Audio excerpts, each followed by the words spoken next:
Here's some help for solving for the average atomic mass. Now, the average atomic mass is what's listed on the periodic table. In our periodic table in the room, it's the red number below the element.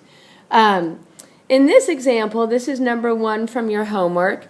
We have our average atomic mass that we're going to solve for in this first problem. Same with problem number 2 and number 7. So here's the question. Suppose you are trying to construct a periodic table in an alternate universe. You discover element X, which isn't on the periodic table, and it has 2 isotopes. Isotope number 1 that you discover has a mass of 39.96 and an abundance of 74.2%.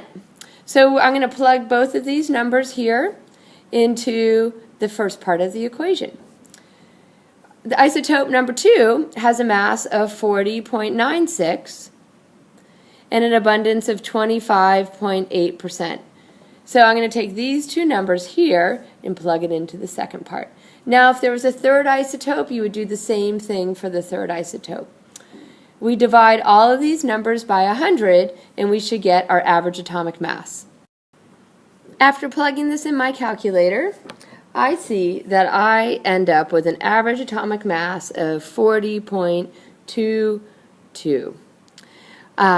One thing to keep in mind is that our average atomic mass should be bigger than the smallest isotope mass and smaller than the biggest isotope's mass. So looking at this number, 40.22, it looks like it should be right.